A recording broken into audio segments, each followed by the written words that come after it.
Well, Max B's missile is nowhere to be found, and by the thunder overhead, I can only assume that when it disappeared into the void, it ripped a hole into space and time, which has now been torn asunder, and the end of all is upon us. That means I better finish up this week very quickly and get to the final of my Cyborg Beast reviews from Beast Wars II. That one being this manic little guy. This is Thrustor. And this is the one I wanted the most out of all of them and never got because it goes for ridiculous prices online. Oh my god. Never eBay this guy. If you want this toy, good luck. I was extremely fortunate to get one for what I did. This guy don't run cheap. As you can see, obviously he is a Beast Wars Dinobot repaint done up in a very light and very glossy brown paint, brown plastic with some darker brown paint to give it more of a natural detailing. And then we get to very unnatural detailing, where the cybernetic parts on this, like all the others, a lot of silver paint and some extra two-tone gray just to add a little bit of depth to it, and a lot of little bits of red for wiring, just like all the others seem to have. Though, in this case, I think Thrustor manages to pull it off the best out of all of them. Like, I really think there's a good ratio here of the organic and the inorganic, and even on this side, where, for the most part, it looks all natural, there's still bits like a fully mechanical arm, and you can still see the underbelly with a lot of circuitry detail, not to mention the huge head spike coming up. Overall, he's probably got just the absolute meanest look out of all of them. And I guess that's what you get for making a cybernetic raptor, I guess, huh? So, of course, at the head, we have most of the detailing split almost down the middle. It's a little bit a little bit dominant on the cybernetic side. I wish there was a little bit more carryover, but nothing too bad. I like that I can still see some of the scaling and some of the organic skin with all this mechanical detailing on top. It makes this cyborg effect pop a lot more and look a lot more like, mechanical parts like invading rather than just, oh, I'm machine or I'm beast. Like, there's a good blend of the organic and the inorganic here. There's also fully replaced parts, like this hip piece as well as the lower leg. And then down to the tail, where we get probably the most cybernetic of the areas, but even then, you can still see the folds in the skin in between all these bits. A lot of it's not painted around here. A little bit disappointing considering how much paint is everywhere else on the toy, but you can still see, like, there's an obvious separation between what's mechanical and organic. And again, like looking at the top of the tail here, asymmetrical. Details do not match necessarily, but they match close enough to actually look appropriate. And some of the details do match up pretty closely, but not quite, which is what I like. Detailing on both sides, just a little bit different, but close enough to actually look like the same components. That's a nice little touch, nice little subtlety. I'll give you a look at the organic side of the head too. It is very Dinobot because it is primarily two tones of brown. So it almost looks like Dinobot, kind of a mix between like normal Dinobot and his Transmetal 2 self. That's one reason why I'm surprised we never got this toy in America in any way. I thought this was a shoo-in for Tarantulas' cyborg raptors. Like, seriously, BotCon, where's that troop builder? Because I would definitely buy like 3 of these. Just have a pack of these cyborg raptors roaming around.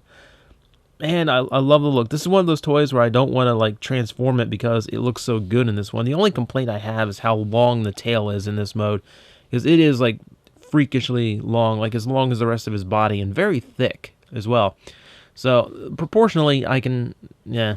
But then again, it's a Beast Wars toy, so we're not really worried about proportions. Now we can fire off the missile that has the trigger right here, but you know what happens when we fire off missiles lately, as the thunder overhead indicates. So we won't do that. Instead, we'll go straight to transforming, which is pretty much the same as your standard Beast Wars Dinobot. Unfold, or pull out the tail, unfold his butt and fold that out. And now we get to pretty much like standard stuff for Transformers. You know, fold legs out, fold head down to form torso. You know, the front of the robot mode chest.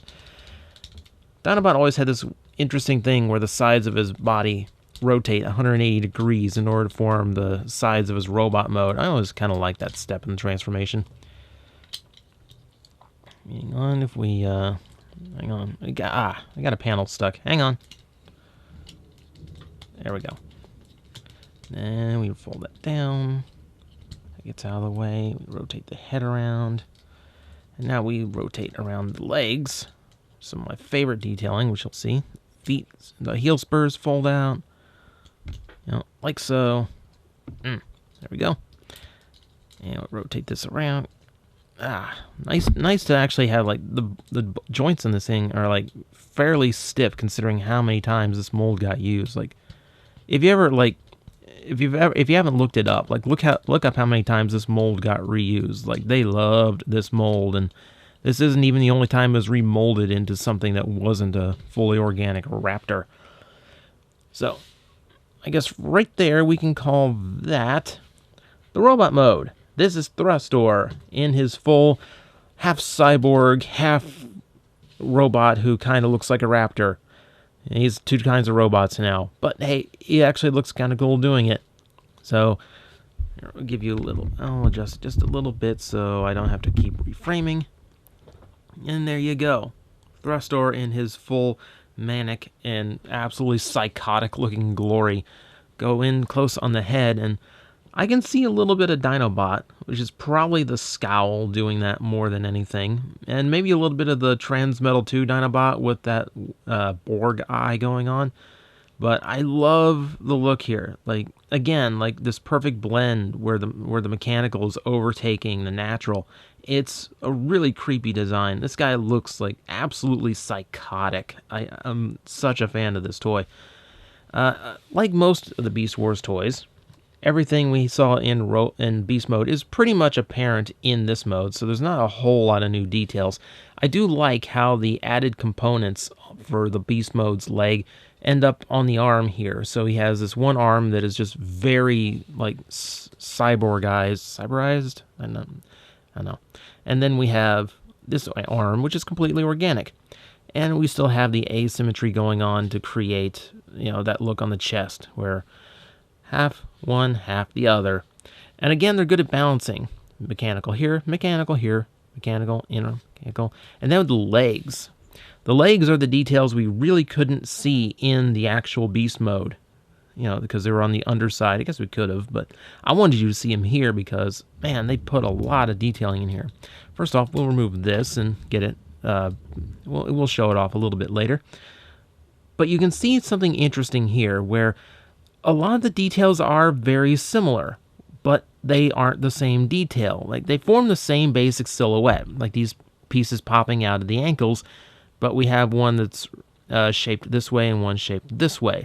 You can notice the spikes are slightly different. These spikes are slightly different, as are these. The wires are in different locations. Like, they could have easily just molded this leg piece twice. Like, there's really no reason they couldn't have. And no, they actually went to the effort of creating two very similar but very different looks to give it a little bit more asymmetry. And it looks really nice.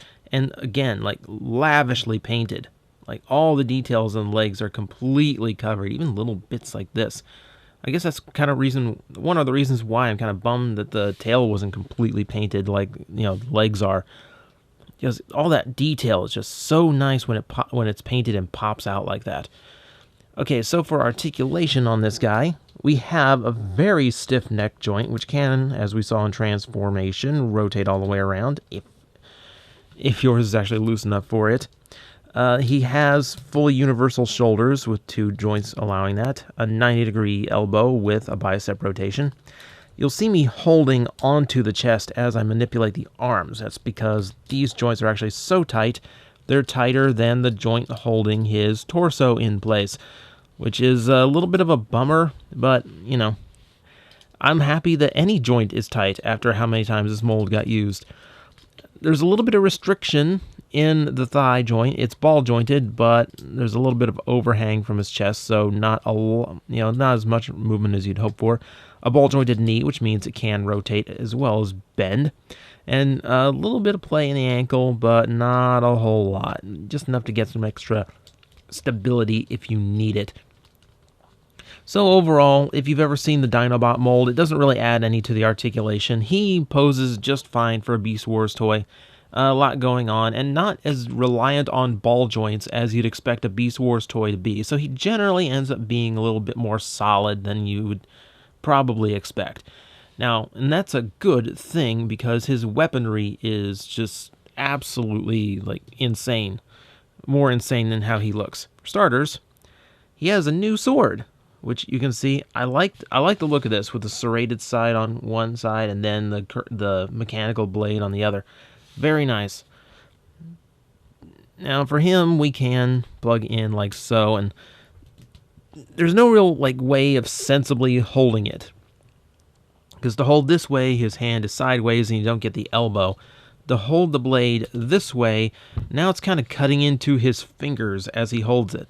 So this is kind of the flaw of Dinobot's method of holding on to anything. And it's not thick enough to actually hold on to like a normal sword shape. So you just kind of pick whichever one makes the most sense to you and just go with it. I'm one to believe that looking like this, I don't think it... Oh, that missile did more damage than I thought. We better hurry. I don't think he's the kind to actually worry about a finger getting a little bit cut by his own weaponry. And then we have this. Now, of course, if you know the Dinobot mold, you know this does open up into a spinning weapon that normally contains his traditional, spinal-shaped sword. Here, it contains this massive buzzsaw weapon and claw missile launcher. This is way bigger than the original one was, because the original was hollow. It didn't have this huge engine chunk of extra weaponry attached. Again, the Cyborg Beast adding to the functionality of the original, so it's not just a straight-up reuse. There is new play value in the toy, which is a really cool thing for a remold to include. Thankfully, large feet and very sturdy joints in the arms means he can actually hold this massive weapon, which of course can still fire the missile, which we won't do, and the rotation gimmick still works, and it looks really creepy. Once again, the Cyborg Beast making sure the inside of the skin you open up is bright red. It's a bit creepy. And the spin gimmick still works pretty much as well as it ever did. So, you've got a lot of extra features. You've got pretty much all the original functionality, but a little bit added in. New accessories and new levels of play. So, along with just an extremely cool remold, you get some more play value out of him, and he ends up being a nice all-around package for a toy. I seriously love him. He is my favorite of the Cyborg Beasts, and this is the one I thought I would never get to have to my collection, because last time I checked, the cheapest thing on eBay was $85. Not something you want to pay for a deluxe no matter how cool it is. So, that is Beast Wars the Second, Thrustor, or Thrustle, as we called him for years before we knew Japanese language differences. And just for the sake of completionism, let's just get the whole cast in here, because these guys together just make such a lovely image of just absolute lunacy and insanity. Because all these guys with all their extra details and all the extra weaponry really go a long way to adding new life to all these. Oh, there's where the missile went. Okay. So now we know why you don't fire off a missile unless you're paying attention to where it's going to go. Because a cyborg wasp flies in, carries it off, and doesn't come back for 4 days. Had me worried for nothing. I thought the starry heavens were ripped asunder by that. Eesh. I guess that just means it's a thunderstorm, so I need to hurry up and end this so I can get to editing while the power's still on. Thank you for joining me for this Cyborg Beast week, and when we return next week, we're going to have no theme at all, so who knows what it's going to be.